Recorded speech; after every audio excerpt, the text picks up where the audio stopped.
Hi, everyone. Welcome to Game On, taking Tableau big at Pinnacle Entertainment. My name is Carlos Waller, obviously, a business intelligence manager at Pinnacle Entertainment. How many people here are like brand new to Tableau? This is for you guys. Yes, target audience. So, get a little background about myself. I've been in business intelligence, making reports or doing some kind of analysis work for over 15 years. Did anyone read that article from the Wall Street Journal about how you're never supposed to tell anyone that you're actually good at Excel? Because that was me. So on top of being a BI person, BI manager, BI analyst, BI whatever, I've had awesome titles like data guy,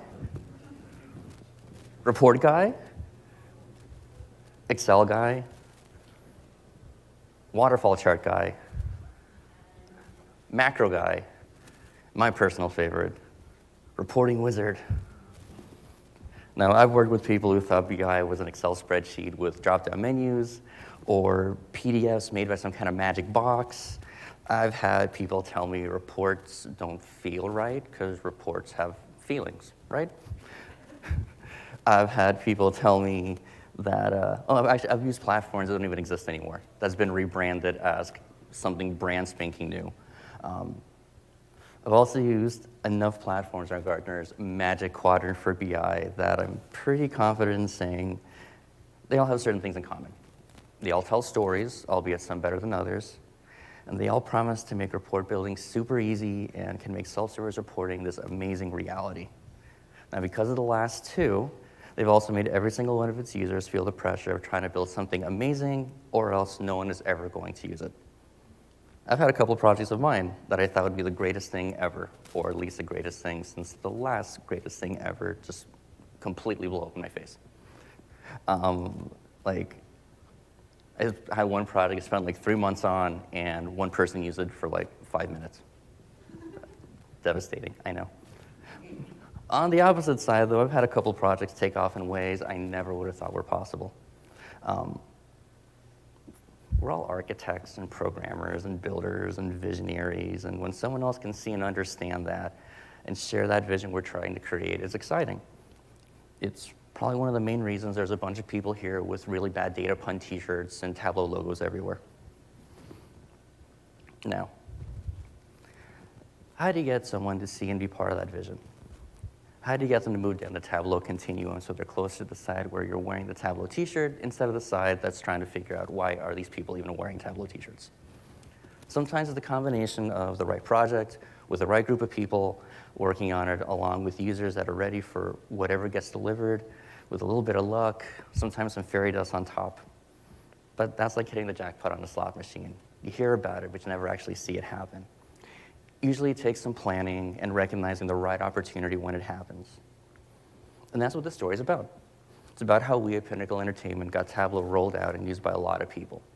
We didn't do it by making the flashy reports with a lot of cool visualizations on them. We did it by methodically building up our brand and targeting the right group of people who help spread the word of how awesome Tableau is and how amazing this team is. So I'm going to give a little bit of background of how Pinnacle Entertainment got started with Tableau, followed up by how we recognized an opportunity by leveraging one particular department, that's player development, to get Tableau rolled out, followed up by what we've done since then. Now that's what I'm going to talk about. What I want you to listen for is in between some really bad dad jokes and what I think are some really funny stories, there's some good advice and some lessons I've learned throughout my career. Some of it I talk about directly and some of it's more indirect. But hopefully one of them will stick out and stretch your mind into a direction that you'd never thought of. So, as I said earlier, Pinnacle Entertainment, that's where I work at. They operate 16 gaming resorts across 10 different states. And in case anyone needs something to do later on that's not Harrah's around the corner, there's another property called Boomtown, New Orleans, about 20 minutes from here, with lots of slot machines and table games. Okay, advertising over. So, counting Boomtown and all our other properties, we've got 24,000 slot machines, 700 table games, 4,800 hotel rooms, 124 food outlets, and over 16,000 employees. Layered on top of all that is our My Choice loyalty program, which gives points of varying amounts when using or spending on everything I mentioned and more. All these things live in different data source systems, and they have to be linked together and aggregated. It's a major, crazy project that I'm happy to talk about. So, like I said, really bad dad jokes. Legend of Zelda. So, this session is called Game On because, not just because I work in the gaming industry, but because I love video games. I grew up playing on a Nintendo, and I love The Legend of Zelda. The first time I put in that gold cartridge into my Nintendo and turned it on, and then turned it off and blew into it because that's how I got our old Nintendo games to work back then. Like people, you're old like me. I was transported into this magical world where I was on an adventure to save the land of Hyrule and Princess Zelda by putting the pieces of the Triforce back together again and defeating the evil Ganon. So what does any of this have to do with Tableau? Well, there's a lot of things you can learn and apply by playing through The Legend of Zelda. The first is obvious, it's trying to figure the whole thing out. All the information you need to finish the game is right there. You just need to piece it all together. You start off with nothing, and throughout the campaign, you acquire new skills, talk to different people to gather clues, and are rewarded for your curiosity with tools that make things easier. Now, I don't know about you, but to me, it kind of sounds like working on a Tableau workbook. After connecting to your data source, you start out with a blank sheet number 1, and after using some of the skills you've acquired, plus talking to the people around you, you're able to finish each major milestone on the project until it's done. Now, the best and most important thing I learned was in the opening of the game, because I think it teaches you a life lesson that I wish more people were aware of. It sounds a little weird, but hear me out. So after you type in your name and you press start, the screen transitions from black to the game itself. Link, or whatever you decided to call him, shows up here. So from the screen, you can go up, left, right, or into the cave. If you go any place but the cave, you're dead. You have no sword, no shield, no nothing, just completely dead. But if you go inside that cave, there's an old man there who says, it's dangerous to go alone. Take this. So with that said, how many times have you worked into a project? Have you started a project going every place else? How many times have you started a project actually walking inside the cave and getting the tools that you needed? I prefer going inside the cave. I don't know about you guys. Going every other way is kind of like swimming upstream. You're never really going anyplace. Although I will point out, for whatever reason, going in every direction seems to work when it comes to enterprise data warehouse projects. You almost need to go in every direction and fail and learn just every lesson you can before heading into the cave for real and getting all the tools you need. So this is what we at Pinnacle Entertainment went through as we got different iterations of our enterprise data warehouse beforehand until our current environment began in earnest in 2014. After a lot of planning and work, we launched our enterprise analytics portal in October 2014. And over the next 12 to 18 months, multiple data marts were completed covering gaming, marketing, hotels, labor tracking, but the big one was player development. So what is player development, you may ask? It's a very direct extension of marketing, with the main idea being to develop relationships with higher value players so they not only stay at our properties longer, but they keep coming back while at the same time playing less, or preferably not at all, at competing properties. So make sure you go to Boomtown and not Harrah's. So I think this infographic kind of speaks to the marketing cycle in player development. A player goes to the property, plays enough to be noticed by a host, jacket on the right, who then offers different things to the player to come back. And the gaming circle of life is complete. Now, that's something that they offer. It can be a hotel stay, dinner, or an offer itself. Something that gives an additional value that goes beyond the normal features of our loyalty program. Now, extra value could be in a lot of different things. Sometimes it's just about being nice to a player who had a really bad day. Like, I noticed you had a bad night at the tables, you lost X amount of money. Let me walk you to one of the restaurants, and dinner's on the house. I was told of a really nice story where a host who was having dinner for his top players found out one of them couldn't attend because his wife was ill. So he arranged for a chef of that restaurant to just go to that guy's house and prepare dinner. That's the nice side of things. On the other end of the spectrum are moments that are like a bad comedy. We've had players who like to think of themselves like the Earl of Sandwich and eat sandwiches while they play poker.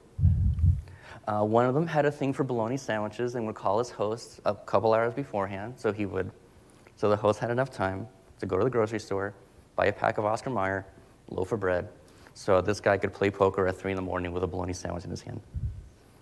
My all-time favorite story, which shows the levels a host will go through for his or her players, is for a guy we brought into a tournament at our property in Blackhawk, Colorado, which is a very small town. How small is it? It's so small, there are actually more hotel rooms than people in Blackhawk, which as of the 2010 census was at 118 people. So this player only brought the clothes he had in his back. And a few hours before the tournament, had something spill on him. Won't say what, but he partied a lot. So Blackhawk is about an hour west of Denver. And like I said, small town, nothing there. So this poor host got in his car, drove as fast as he could to the nearest H&M, FaceTimed this guy who was stuck in his hotel room with his bathrobe on, to try and figure out what he wanted to wear. Raced back to the hotel in time so he could change and play in this blackjack tournament. It's a ridiculous story, I know, but I think it shows all the different hats a host has to wear. So besides being personal shoppers and part-time chefs, they're also event planners for things like birthdays or a get-together, or they plan a group to go to a football game, or they're a concierge who makes restaurant or game reservations, or they're travel agents that book hotel stays. So with all that said, that's a lot of systems to keep track of. You have the hotel reservation system to show if they're staying on property and who booked them. All sorts of systems that keep track of what restaurants they stayed at or they ate at, or if any of it was covered. Our CRM system to show any events that were planned, how their players were invited, or if any of them RSVP'd. And lastly, the gaming system to show if any of the players are on property, what they're playing, and more importantly, how much money they dropped at the property. And when they need all of this stuff daily. Now, this is the kind of request that would drive a P&A department insane. But we had an ace up our sleeves. All this stuff was already in the EDW. Now, some would call this our strategy very Trojan Horse-like. I love games, and I'm old. So I'll use a slightly different analogy. Let's call it more like how Nintendo introduced Rob the Robot. Now, for anyone who doesn't know Rob, he was in a couple games like Smash Brothers or Mario Kart, but there's more to him than just that. So, story time. Back in 1984, Nintendo was trying to get the Nintendo Entertainment System on their store shelves, and no store wanted to stock it because video games at that time weren't selling. Now, hearing this, the good people at Nintendo went back to the drawing board and came up with a way to market the NES as a toy instead of a gaming system. And that something was Rob the Robot. He's this little robot that's set up in front of the TV. It would take commands from the TV, start spinning around, and then it would hit whatever button it needed to on the second controller, helping out the first player in a couple of games. Since it was now a toy, an expensive one, but still a toy, some stores in New York City ran a test to see if this toy would move. And it did. It sold really well. So because of that success, a national launch of the NES and Rob was planned for the next year. With a marketing campaign that I really should have included the commercial of. You see Rob hatching out from an egg. It's really dumb. The NES flew off toy shelves, and kids wanted to play games with this robot. Then they brought it home, played for it for 5 minutes, stuck in Super Mario Brothers, but that's a whole separate story. The major point from all this, and the real big takeaway, is that by taking all these different data sources that we had been building and offering a way to match them all together, we could make our own Rob and deliver the type of big data that every company talks about wanting to have and give to the host in player development. So starting in Q2 of 2015 through Q1 of 2016, we rolled out a suite of reports across all our properties with roadshows and training sessions so every host would know how to use each of these reports in the suites that we made. One of those reports is host contacts, right here. So this report hooks up to our CRM to show each attempted contact the host has made, whether that player responded to the contact and said they would be coming to the property, if that player showed up when they said they would, if they stayed the night at the property, and how much they played. We also roll up all this information for additional summaries and reports showing the contact percentage of each host at each property. We're also able to show just by who's shown up and who hasn't, and we're able to segregate all that information so we can build marketing campaigns. Remember how I was talking about how a host can offer a player dinner? That's called discretionary comp. And we have a report here that says where the discretionary comps are being applied, who was giving out the comp, which player is receiving the comp, and whether it made any kind of sense to give out the comp, since at the end of the day, we want to make sure that for the amount that was given at for the comp, the player played at least that much, preferably a hell of a lot more. Another report we made, which has seen a lot of use outside of player development, is hotel arrivals. This report shows each person that will be checking in at the property, where it goes the extra mile and totally becomes a Big Brother report, is that it also lists any game, room, and food and beverage preferences they may have, along with any special requests or events the front desk needs to be aware of before the guest shows up. And finally, we have our bread and butter reports. Now, these two dashboards tell our hosts what type of players they're working with, how many of them have been contacted, what was the last contact date, how many have shown up, how much they played, and whether it's in line with our projections. Now, looking at all these reports, none of them are super flashy, none of them have maps, none of them have any cool visualizations on them, they're just graphs and tables. But what it does do, it answers the question the hosts have. How are my players doing, and how am I doing? So how many of the reports that you guys have made are super flashy for the sake of being flashy? How many of them are straight and to the point? I call this out because it's something I don't think we incorporate enough into our dashboards. Flashy vizzes are fun, but build for function first. Your users will thank you for it. Back to player development. So by rolling out all these tools and helping our hosts identify who should and who shouldn't be coded, we saw a dramatic and visceral improvement across the board in every metric we could find. One of those metrics is Theo, which I'll explain. So Theo is the amount of money that we, the casino, would theoretically make per game. As an example, a slot machine with a 10% hold would theoretically earn the casino 10 cents for every $1 that's bet. Obviously, that's not always the case, because you can put in $1 and win $2, $5, a jackpot, whatever. But if you charted out every bet over a long enough series of time, you would see that on average, the casino would keep about 10% of whatever the bet is.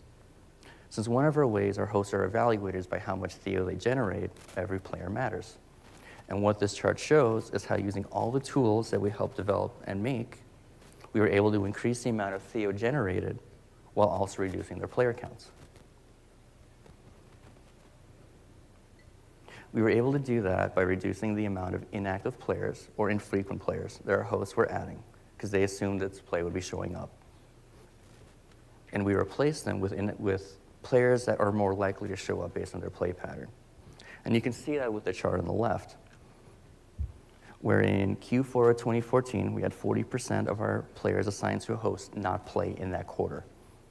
By the time we had launched this version of player development reports across all properties in Q1 of 2016, that number fell to 22%. And we've seen declines ever since through Q3 of 2017, where we had our lowest percentage of 14%, which we've been hovering around ever since. A side effect of reducing the player counts is that they have more time to talk and interact with their players. This has also increased the return contact percentage, meaning we're getting better at identifying players more likely to come back to property. So besides the fact that our hosts are great at making sure our players all experience magical and memorable moments, this suite of reporting tools have also given them the ability to be more targeted and efficient with their service, to create action plans, and gives player development leadership at property better insight into what's happening, which has helped increase our host customer survey scores as well. So if you add up all these little things, we got a group of people that are working smarter and not harder. And someone who noticed this is our VP of Player Development, Travis Grody, who had this to say last year. This tool is used by over 150 hosts in the company and drives their day-to-day planning and strategy. This platform has been instrumental in creating new and unique tactical solutions that have helped the teams realize increased goal production, tool usage, and service scores. When we launched the Player Development Reporting Suite, we knew that we had something great, but we didn't realize how great. So since launch, Player Development Reports have actually accounted for over 50% of the total views on our enterprise analytics portal. These users have become the champions we needed to help move Tableau forward and make it an integral part of our day-to-day life at Pinnacle Entertainment. So after our success with Player Development, we expanded our footprint and worked with some other departments. We worked with our friends in food and beverage to replace the reporting system that came with their point of sale software with something custom that we built using Tableau. So now not only are we building self-service reporting solutions, we're also saving the company money by not paying for a reporting add-on. The company had enough faith in our team at this point that the savings we were able to provide from this project was put back into our department in the form of server upgrades and additional resources.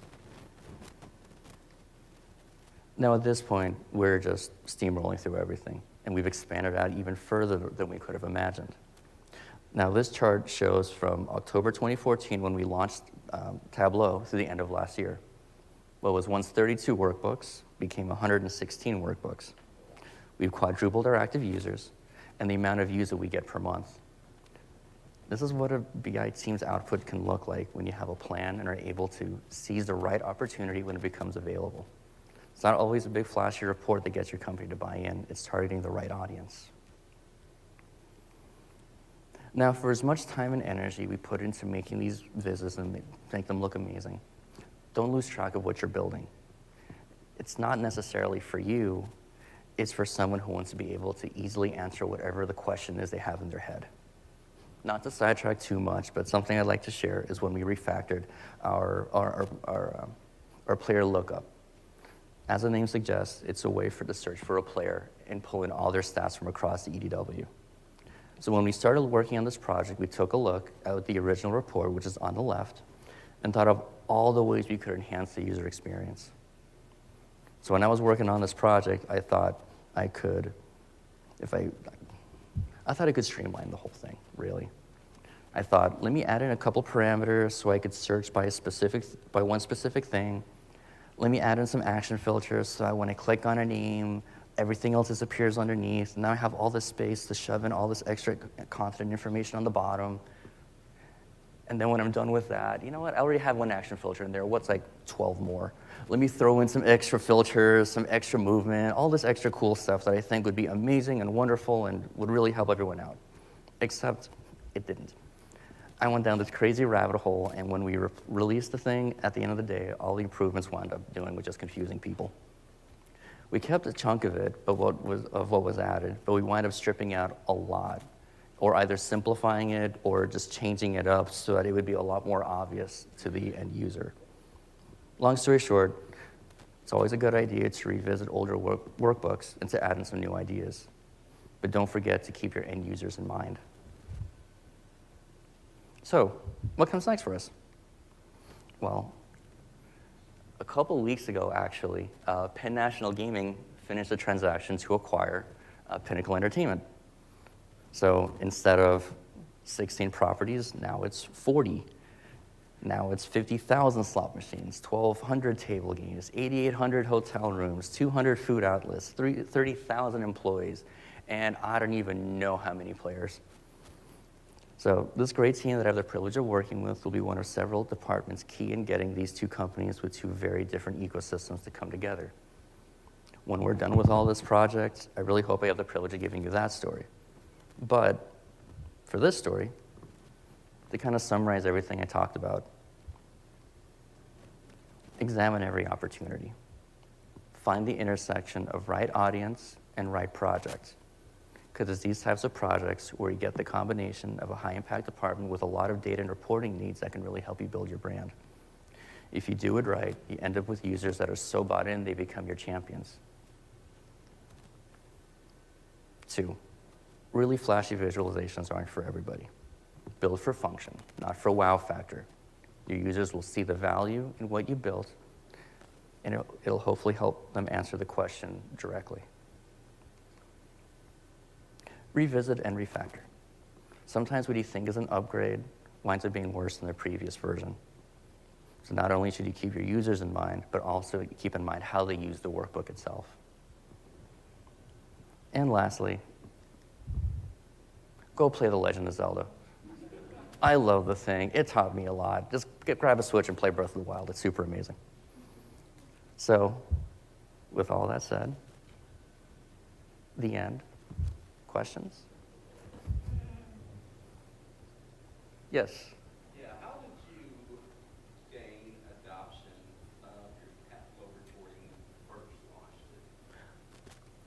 We specifically targeted out player development because those hosts needed so much data that if we could provide the reports to them specifically, one, they would get off the backs of planning, which would wind up making them our friends since we lessened their workload, that they would take away all the random ad hoc requests they had.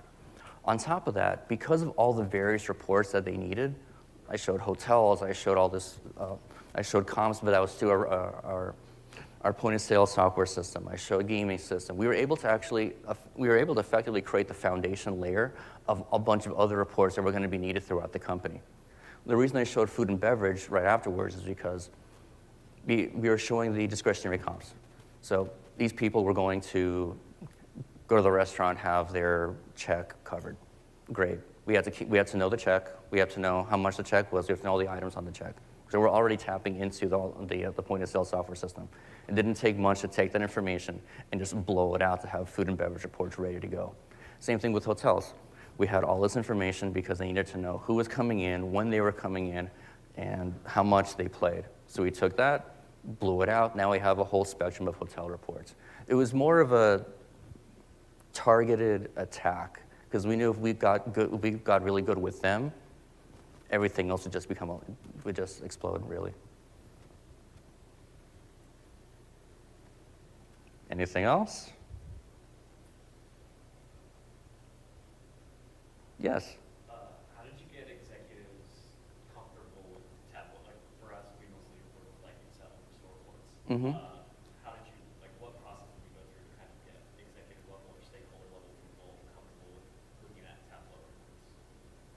I was very fortunate in that once the EDW got built effectively, it was a directive right from the top that that would be the single data source of everything. They would not look at a report unless it came from the EDW. Once we had that, then it became not just getting planning to hit the EDW for all their data, but for us to create the reports. And then everything just kind of rolled through, honestly. Jumping off that one, were these all new reports, or did you convert any Excel reports to Tableau? Because that's the struggle with the executives. Thankfully, with player development, they were Excel reports, but they were a lot of ad hoc requests, like how much are my players doing? I had this group show up. I want to know how much did they game, how much did we comp, all these just random ad hoc requests. So thankfully, because of the nature of the report, the fact that we were able to build and stand up a Tableau automated report, it just made the transition a lot easier. I still struggle with that though, even today. Even though we've rolled out Tableau, even though we've been using it for years and years and years now, there are still people who have reports in Excel, and we got to convert them over. And it does take time. Eventually, you'll break through, but it still takes time regardless. I mean, like I said, look at us. We're 5 years into this thing, and we still have issues. So when EDW was introduced kind of to your company and your users were using Tableau, how did your users enable trust within that data, the data that was coming out from EDW? Was there any kind of validation for data accuracy? Did they have those kinds of concerns, or was there something they were implementing before Tableau? It was implemented before Tableau. With the creation of the EDW, it was just a very long process of meeting with every single department so we could define every definition specifically how it should be, then just validating that definition was not just accurate, but also reflected a real world need. Even now, as I showed in the last slide, in the last couple slides, we have the purchase of pen and we have their data and our data. We have to go back in and make sure that their definitions of things and our definitions of things are the exact same thing, or if there's any kind of change to them. And it's going to be the same process all over again, where once we have that definition cleared and okayed, we implement that into the EDW, and we have to build that trust now with the pen side of the house. Because the Pinnacle side of the house, we went through this a few years ago. It did take time, just like what I was telling him. But over the course of a year and a lot of training, a lot of road shows, a lot of just, hey, here's all the cool things we built for you guys, that trust did eventually come. Yes? Your users self-service with Tableau, or do they go through your We are now experimenting with web edit because we had a lot of, for lack of a better way of saying it, just the Wild West. People were doing their own stuff in Excel, and then eventually what we did is we forced everyone, if they wanted to have some sort of canned report, we created a separate site on our ad hoc site. And over there, they're able to create whatever random requests they need to on their own if they had a Tableau desktop license. But over time, because the needs of people grew, great example, everyone with a Tableau desktop license at Pinnacle was in planning. But now we have the director of food and beverage asking, hey, I want to know exactly how many people ate this meal because I just introduced it to the menu. They have a need now to get their own self-service. So we're experimenting with a web editor so we can get those people into Tableau and using it and grabbing whatever they want. It's a slow process, just like everything else. But I'm actually really happy that we've actually gotten to the point that we're expanding outside of just planning. That these are people who to them Excel was just some thing with squares, but they want to use it now. It's fantastic. Yes.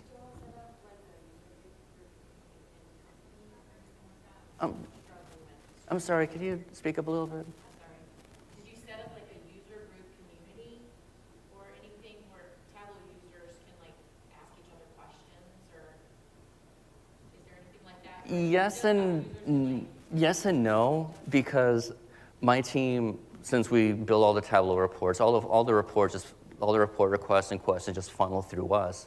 But we've created this sense of community, to be honest with you. Like I said, we've done road shows and we've gone to different properties to show off all this stuff. So they know us by name, they know our faces, they know how to contact with us, they call us directly, we have fun with them on the phone just to make them feel better about what they're building. And slowly but surely, they want to share things with us. They share things across property. If they can't reach out to us, they'll go to the other property and say, hey, have you had a problem with this? It was a very organic creation of a community, to be honest with you. Anything else? Well, thank you very much, everyone. Thank you.